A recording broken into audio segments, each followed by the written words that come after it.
أعوذ بالله من الشيطان الرجيم بسم الله الرحمن الرحيم يسألونك ماذا ينفقون قل ما أنفقتم من خير فللوالدين والأقربين واليتامى والمساكين وابن السبيل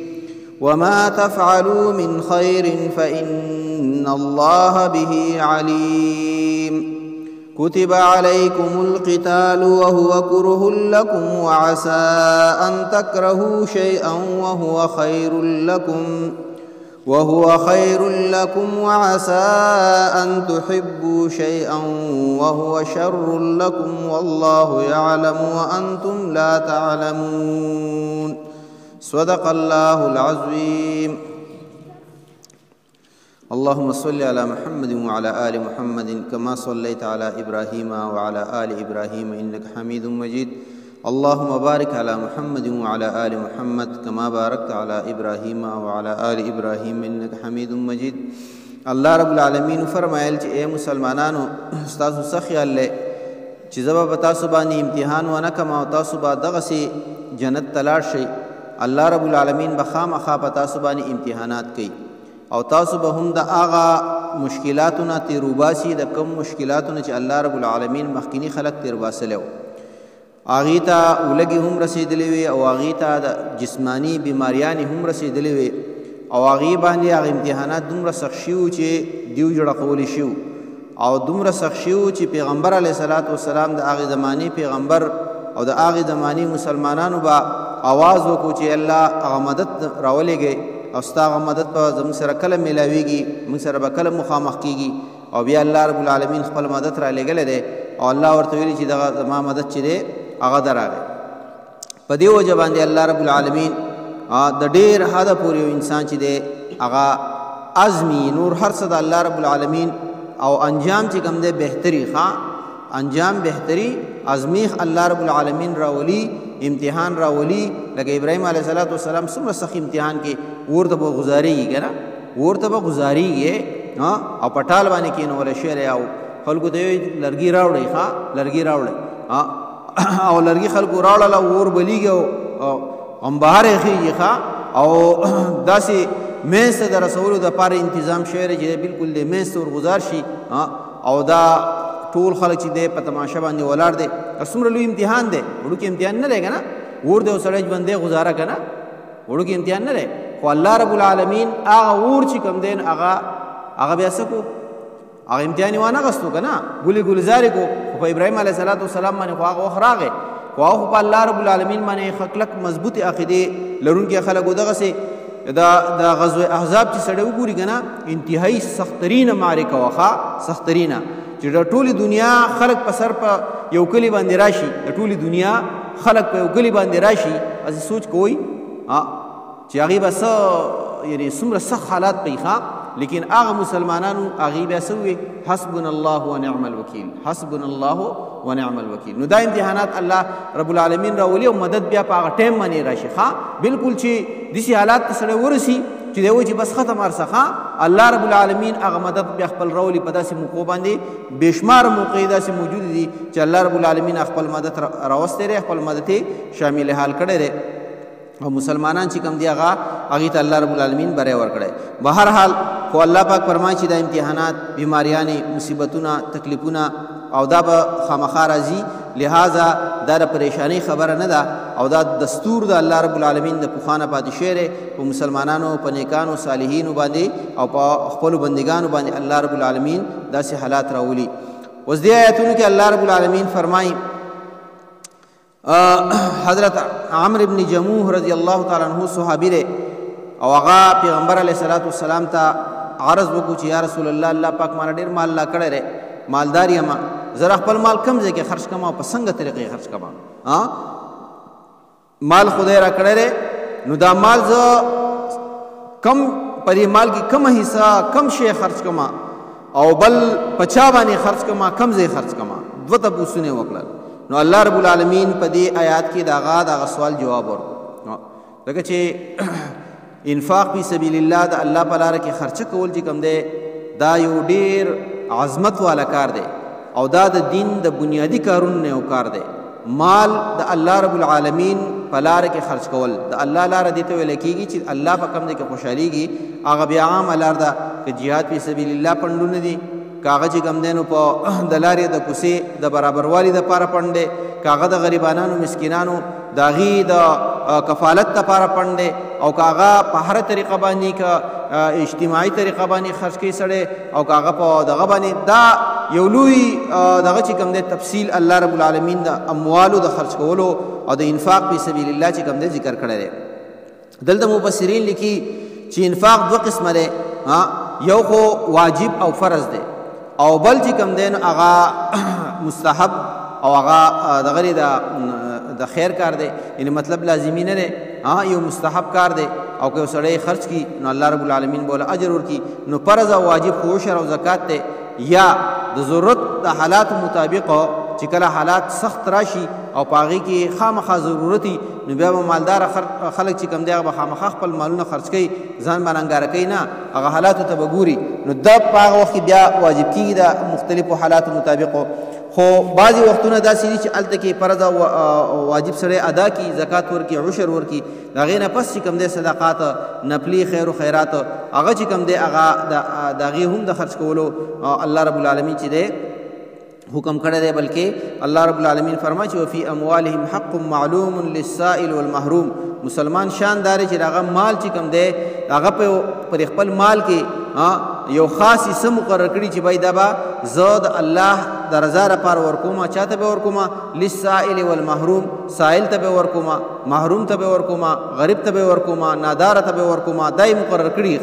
چې زه به په میاشت کې دونه ورکومه، زه به د خپل تنخوا دا حصه چې کوم دی نو دا به ورکومه، یا چې دی د خپل مال چې دی نو دونه حصه به زه په دې کار کې چې دی صرف کومه، دا مدي ولا مقرر کړی. وفي اموالهم حق معلوم للسائل والمحروم. د هغې بیا دوه طریقې دي د خرج کولو. یو طریقه خو دا ده چې هغه سړی انفرادي طور باندې په خپل وسعت سره کسان ورته معلومي او محتاجه فقیران، غریبانان، مسکینان هغې له ورکړي. او دویمه طریقه دا ده چې هغه تنظیم له ورکړي، تنظیم له. د دې لپاره د نبي علیه صلات وسلام په زمانه کې هم تنظیمونه اوس هم چې کوم دی نو تنظیمونه دي، او هغه تنظیمونه هغې چې دی نو هغې په ډېره ښایسته طریقې سره چې کوم دی دغه مالونه خرج کوي. لکه الخدمت فاونډیشن شو، یا دلته کې دا لوکل خان فاونډیشن خلکو چې کوم دی خپل دا ډېر زبردست دغه دی د خیر کار دی چې دا په دې کلو کې د خلکو شروع کړی دی. او دغسې ډېر ځوانان چې کوم دی هغې لګیا دي مالونه د خلکو نه راغونډوي، او غریبانان مسکینان ته چې کوم دی د هغې خوراک او څښاک، دا ټول د خیر کارونه دي. په دې باندې به الله پاک ډېر غټ اجر او غټ ثواب ورکوي دې خلکو له. کم خلک چې دا د خیر کارونه کوي او د خیر دغه مالونه چې کوم دی هغه په خپل ځایونو کې په دغه ځایونو کې خرچه کوي. نو یو طریقې دغه هم ده اجتماعي طور باندې، او د هغې پیدا دی چې هغې ته یو خو چې چاته ورکړی شي نو هغه ته احساس ونه شي. لکه چې کله یو سړی جدا لاړ شي چاله ورکړي، خامخا هغه پر لکه دا خبر راځي چې دا سړی مالدار دی او زه غریب یم، دا احساس پیدا کېږي. خو چې کله ته یو تنظیم له ورکړي، هغه تنظیم یې ورکړي، نو دغه احساس د هغه سره بیا نه وي، ځکه چې یو تنظیم وله ورکوي. نو په دې وجه باندې دغې خیرونه د دغې چې دی ډېر دی. بل اجتماعي کار دی، نو د اجتماعیت هغه ثواب پکې هم راغی، هغه پکې هم راغی. نو په دې وجه باندې او بل دا چې هغې سره ټیمي، هغه ټیم چې کوم دی نو په بعضې وخت کې جسماني ضرورتي خدمتونه یې ځان رسولي، نو دا چې کوم دی نو دا مختلف حالات راځي. لکه دا 2005 هغه زلزلې چې رالي نو زمونږ چې کوم دی ډیوټي ولګېده دغه چې کوم دی دا بشام علاقه، بشام علاقه هلته کې مونږ ختو یو ځای و سخاسرې ورته وي، سخاسر دندۍ سخاسر واقعي سخاسر، ځکه چې سهار مونږ روان شوي او مونږ چې رسېدو هغه ځای ته نو هلته کې ډېر وخت پکې لګېدلی. هلته چې مونږ لاړو ګوره وختو نو هلته کې عجیبه عجیبه دغه مونږ ولیدو، زلزلې لا شروع وي. یو کور راتاو شو، کور وڼ کور راتاو شو بالکل. خو چې څومره کورونه راتاو شو نو په هغې خامخا څوک نه څوک به پکې مړه وو، کسان به پکې مړه وو. نو د هغې هغه ریکارډ چې مونږ رغو نو مونږ دې تپوس وکړو چې دا ستاسو پکې څوک مړه دي، هغې چې زمونږ څوک نه دي مړه. نو مونږ هم حیران شو چې یاره څنګه، لکه په یار کور کې خو یو کس مړ دی یا 2 کس مړه دي یا ډېر پکې مړه دي. بعضې کورونه پکې داسې وو چې ټول پکې مړه وو، ځکه چې خو ناڅاپه زلزله و، خلک یا په کورونو کې دننه وجو. هغې مونږ ته ویلي چې کار وشو، مونږ یې غوا اخیستې وه، غوا. او دغه خلکو دپاره خو څاروی چې کوم دی نه خو ډېر قیمتي شی دی که نه، په غرونو په سرونو کې بر اوسېږي. یوې غوا مونږ اخیستې وه، او هغه غوا مونږه چې دی نو د دې راوسې وې ورځ دوی شي او هغه غوا د دې زلزلې نه مخکې پړی وشله وویدل نو چې په کور کې واړه وو او که لوی وو او که زنانه وي که نارینه وو ټول پسې راویدنګل چې غوا وتښتېده ښه نو ټول پسې راودانګل او واړه او ماشومان پسې ځانه منډې وي او ټول چې کوم دی راوتي دي ښه او په غوا پسې منډې وي نو چې غوا کله وي مونږ دغه وکړو دا مونږ د خپل کورونه راووتو په دې غره کې لو چې مونږ شاته وکتل زلزله راغله زموږ کور بالکل رغښتی و ښه نو وی زموږ نقصان جاني په دې وجه باندې نه دی شوی ښه الله رب العالمین هغوی به موږ ته وښومو وي دا غواړه ښه وي دا غواړه د دې په وجه باندې الله پاک مونږ بچ کړي دا عجیبه یو کور پکې مونږ داسې ولیدو یو کور چې هغه بالکل لکه هغه کې هغه شپه مونږ هم هلته وکړه هغه زلزلې به راتلی هغه بالکل روغ و ښه ګټه دې هم نه وګزاره شي نو موږ دې تپوس وکړو چې یو زنانه او بوډۍ زنانه او د هغې نه موږ تپوس وکړو چې ابۍ ستاسو دا کور چې کوم دی را خو بالکل لکه برابر دی نو دا څه لکه دا خو ټول چا چاپېره کورونه ګزار شي دا ستاسو دا روغ دی نو هغې به چې زما 2 زامن دي او وی ما لېږلي دي کراچۍ ته وي هلته کې علم حاصلوي ښه علم حاصلوي وی ما ته دغه وجه ښکاري ما ته بل څه وجه نه ښکاري مونږ ورته دغه وجه ده بل څه وجه نه ده ښه تا د خدای د دین د حفاظت لپاره خپل بچي وباسلي دي الله رب العالمین ستا د کور حفاظت کوي دلته کې او په هغه دغه کې چې کوم دی نو دا هغه خلکو له چې کوم دی هغه نومونه ولیکلی شول او بیا الخدمت فاونډیشن هم دې خلکو له پیسې راغونډې کړې په دې وډیګرام کې هم چې تقریبا چې په هغه وخت کې څه 40,000 روپۍ چې کوم دی خلکو راغونډې کړې څه بسترې وې یو شی او بل شی نو هغه موږ بیا وړل هلته کې نو هغه یې دغه کړو نو به هر حال دا تنظیمونه چې دي نو دا ډېر په ښکلې طریقه سره کار کوي ښه حقدار ته ورسي که نه حقدار ته شی ورسي معلومات وشي او پوره په طریقه باندې نو دې تنظیمونو له هم ورکولی شي سړی او ډایرکټ په خپله باندې هم چې کوم دی یو سړی ضرورت محسوس کړي پکار ده چې هغې له ورکړي نو الله رب العالمین ورته طریقه وښودله دا انفاق فی سبیل الله دا ډېر زیات زبردست شی دی او ډېر غټ خیرونه الله رب العالمین په دې کې خلي دي او نبی علیه صلات وسلام فرمایي چې الصدقة رد البلا صدقې چې کوم دی که نه خیراتونه دا بلاګانې مصیبتونه دا بالکل ختموي ښه دا بالکل وروسته کوي الله رب العالمین چې کوم دی هغه خلک ډېر زیات خوښ دی چې هغه د ضرورت مطابق چې کوم دی خپل مالونه لګوي په ضرورت په ځای کې لګوي الله رب العالمین داسې خلک ډېر زیات خوښوي او قرآن مجید چې کوم دی ځای په ځای باندې د هغه انفاق فی سبیل الله بل د قیامت په ورځ باندې چې کله یو سړی مړ شي او الله رب العالمین دته د دغه ریکارډ وښی نو دی بیا په ټولو کارونو کې د ټولو نه لوی ارماني د دې خبرې او د قرآن مجید دا خبر را ذکر کړې ده چې خدای پاک ما دوباره دې دنیا ته ولېږي چې زه نیک عمل وکړم او اتصدق زه خیر و خیرات وکړم ښه زه خیر و خیرات وکړم ځکه د خیر و خیرات هلته پته ولګي دلته خو زه پته نه لګي دلته خو هېڅ پته هم نه لګي هلته یې پته ورته ولګي چې یار دا څومره غټ کار دی څومره عظیم کار و نو بیا نو په دې وجه باندې څه نه څه خرچ کول پکار دی دا لازمي خبره نه چې سړی ټول مال راولي او ټول خرچ کړي ښه خو نه د خپل استطاعت او د وس مطابق چې کوم دی د خپل مال نه ښه په پروګرام باندې خرچه کول چې کوم دی نو هغه پکار دي نن سبا دا مدارس دي مدرسې دي که نه دا مدرسې دا څومره یعنې یو سړی دې سوچ وکړي په یوه مدرسه کې چې کوم دی نو په سونو کسان بعضې مدرسې داسې دي چې په هغې کې خو سړی دننه اوسېږي طالب علمان پکې دننه اوسېږي سبقونه به کوي که نه دا به رقم دی نه دا خلک دغه کوي نو دې ته کتل پکار دي که نه د هغې خرچې د هغې خوراک څښاک یو کور نن سبا څومره مشکلات دي په دې وجه باندې دا خیر و خیرات په دغه صدقاتو په دغه مدونو کې چې کوم دی خرچ کول چې هغې ته نه حکومت فکر شته نه ورته د عامو خلکو فکر شته دا خاص خلک دی چې د هغې په مدد سره دا ټول سیسټم چلیږي او دا دین چې کوم دی د هغې په وجه باندې خلک یې زده کوي او د دنیا ګوټ ته بیا ځي او د آخر د قیامت ته ورځې پورې دا یوه صدقه جاریه ده الله رب العالمین به دغې خلکو ته خیر او برکت ورسوي نو په دې وجه باندې دا مختلفو دغه چې الله پاک ښودلي دي یسألونک دي تپوس کوي ستانه ای پیغمبر علیه صلات وسلام ماذا ينفقون چې څه شی خرچ کړي یوه ترجمه دا شوې ده ماذا ينفقون او دویمه ترجمه دا شوې ده چې ماذا ينفقون په کوم ځای کې خرچ کړي په کوم ځای کې خرچ ماذا کې دواړه معنی پرتې دي په کوم ځای کې خرچ کړي او څه شی خرچ کړي قل ورته ووایه الله دې دوانو خبرو جواب ورکړی قل ورته ووایه ما انفقتم هغه شی چې تاسو خرچ کوئ من خیر د خیر نه د مال نه څه شي ته چې مال ویلی کېږي دا مال بیا جامې کېدی شي کپړې کېدی شي دا چې کوم دی هر شی کېدی شي چې انسان د منفعت شی انسان ته پیدا حاصلوي ټول دغه څیزونه خوراک څښاک کېدی شي او نغدې پیسې کېدی شي نور څیزونه کېدی شي دا خیر دغې ته ویلی کېږي نو اولنی مصرف الله رب العالمین ښیي چې د ټول نه زیات ثواب پس کې دی فلیل والدین په خپل مور پلار خرچ کا یعنی په خپل پلار او مور باندې خرچه کول په ټولو خرچو کې د ټولو نه افضل ترینه او دا ګوره عشر نه دی خاطر کا عشر او زکات چې کوم دی هغه خپل پلار لا نشي ورکولی هغه به غریبانان لور کې او په پلار باندې چې ته خرچه کې نو خامخا په مور پلار باندې سړی خرچه کوي نو هغه به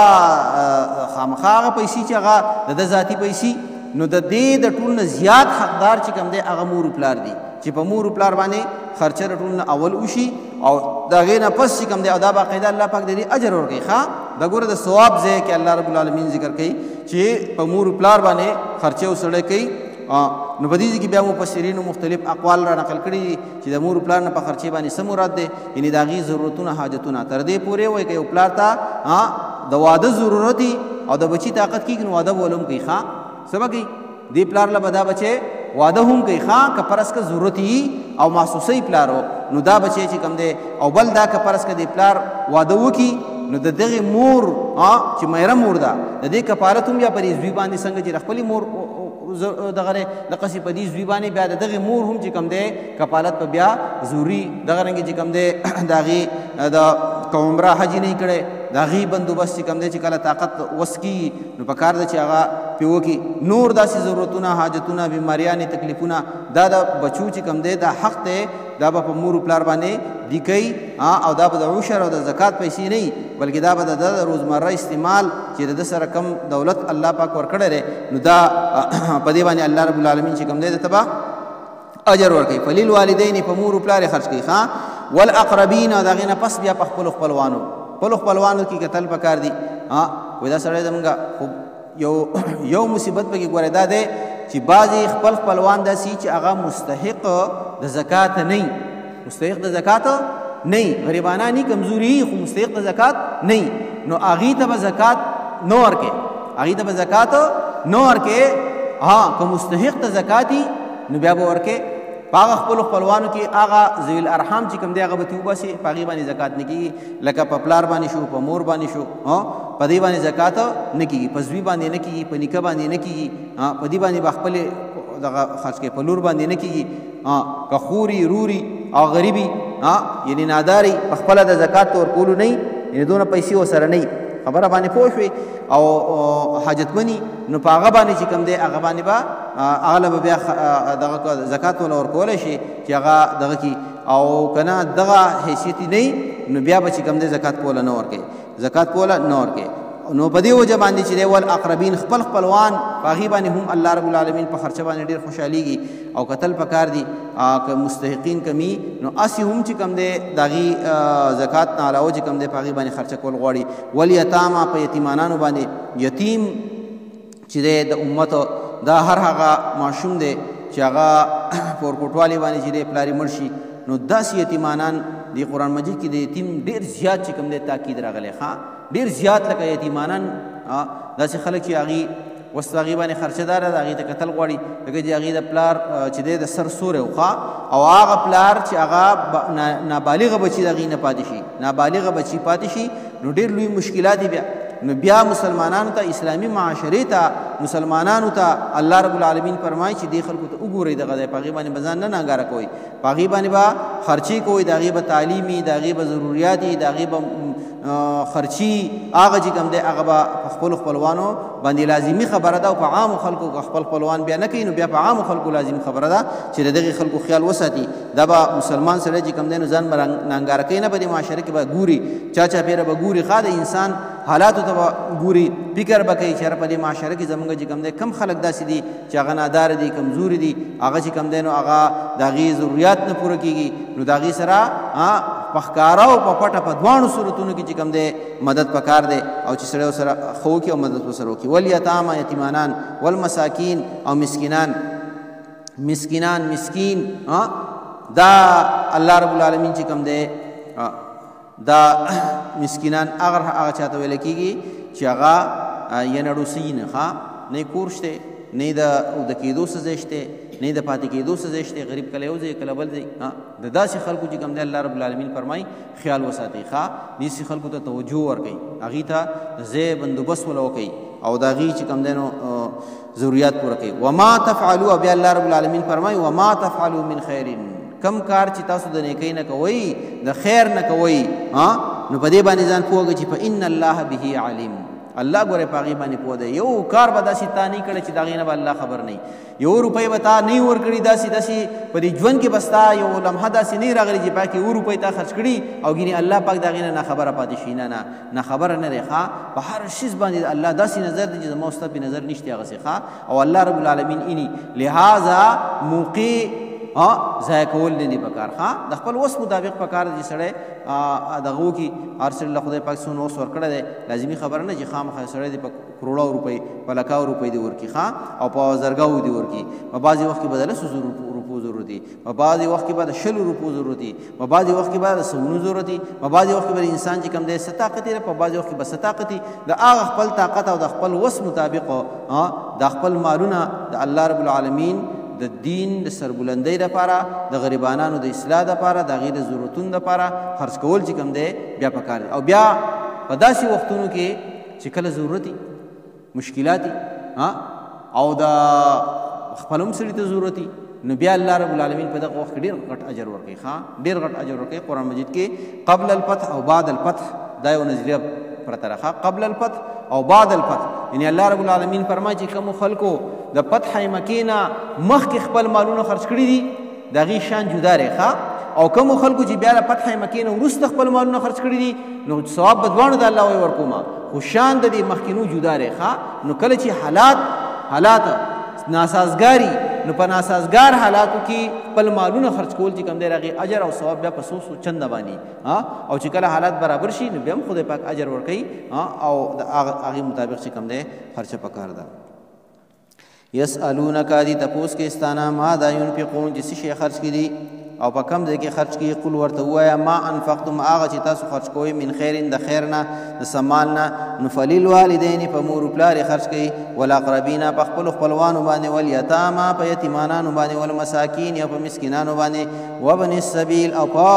مسافرو باندې وما تفعلوا من خیر او هغه چې تاسو کوئ من خیر د څه خیر نه یعنی کم کار چې تاسو د خیر کوئ نو فإن الله به علیم الله تعالی په هغې باندې علم لرونکی دی د دې نه پته ولګېده په بعضې وخت کې د سړي والدین بیماري که نه پیسې خو لږي خامخا نو دا د خوشبختي راښه چې خدای پاک په دې ځای کې د ده نه پیسې لګوي او د مامور و پلار باندې د ده نه پیسې لګي نو دې باندې پریشانه کېدل بالکل نه دي پکار دا د دې آیات منشا ده او چې په دغه ځای سړی خرڅ کړي نو نور به کوم ځای خرڅ کړي د سړي سره یې او په دې ځای کې خرڅ نه کړي نو په داسې مال باندې بیا څه کوي چې هغه په مور و پلار خرڅ نه شي الحمد لله رب العالمين والصلاة والسلام على خير خلقه محمد وعلى آله وأصحابه أجمعين ربنا لا تزغ قلوبنا بعد إذ هديتنا وهب لنا من لدنك رحمة إنك أنت الوهاب ربنا آتنا في الدنيا حسنة وفي الآخرة حسنة وقنا عذاب النار وقنا عذاب القبر وقنا عذاب الحشر وقنا عذاب الميزان ربنا آتنا من لدنك رحمة وهيئ لنا من أمرنا رشدا وصلى الله على خير خلقه محمد وعلى آله وأصحابه أجمعين برحمتك يا رب